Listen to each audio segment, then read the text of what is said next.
All right, let's get into it. We are diving headfirst into a massive pile of corporate shit today.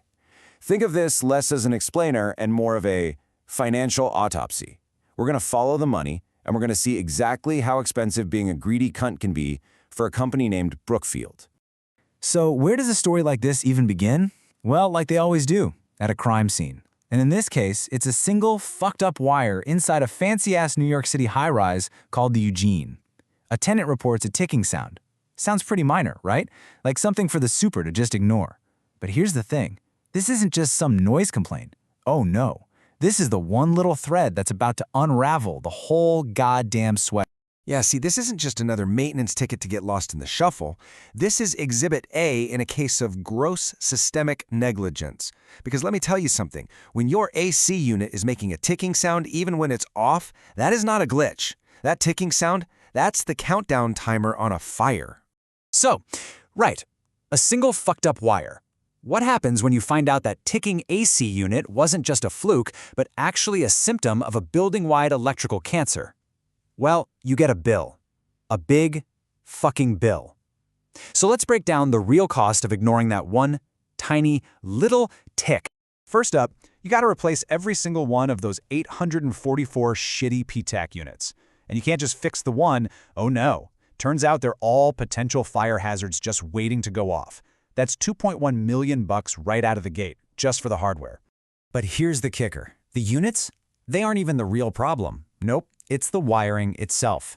The entire electrical system is a complete shit show. We're talking a full electrical retrofit for 64 floors. You have any idea how much it costs to run new, proper wiring through a completely finished skyscraper? Cha-fucking-ching, that'll be $12 million, please. And of course, then the city finds out. And, the city of New York, they don't really love it when you build potential tinder boxes and then rent them out for thousands of dollars a month. So we're talking hundreds of violations. At $1,000 a day, those fines, they stack up fast. That's another $9 million just flushed right down the toilet. On top of that, you can't really keep collecting rent on apartments that might, burst into flames. It's just bad form, right? So, rent abatement for hundreds of pissed-off tenants who'd really rather not be charcoal broiled in their sleep, that's going to cost them another $7.5 million. So let's add all that up. The crucial point here is, for this one building, their genius decision to just ignore that little ticking sound comes with a price tag of over $30 million. $30 million. All because they were too cheap to fix a fucking wire in the first place. Okay, so who are these geniuses? I mean, who looks at a $30 million liability and thinks, nah, let's just let it ride? It's time to meet the corporate cunts, the mob bosses running this whole shakedown. So, meet Brookfield Properties, which is a subsidiary of the even bigger, badder Brookfield Corporation. These guys manage billions. They write these glossy reports with clean, fancy fonts, and they wear suits that cost more than your car. I mean, on paper, they are the very picture of corporate respectability. But you know what? Paper burns. And get this, $6 billion. That is with a B. That's what they're bragging about to their shareholders in their latest quarterly report. $6 billion in distributable earnings. Just keep that number in your head for a minute. It's going to be really important later. Yeah, but while they're all upstairs in the boardroom counting their billions, let's just pop back downstairs to see how things are really handled on the ground. Let's see how that slick corporate polish holds up when someone actually finds the evidence. This is my favorite part.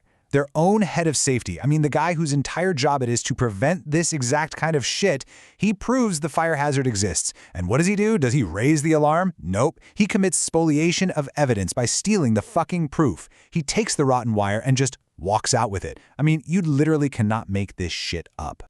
And that little story, that just brilliantly illustrates their entire business model. See, it's not about fixing problems, it's about hiding them. Which kind of begs the question, right? What if the Eugene isn't just some one-off fuck-up?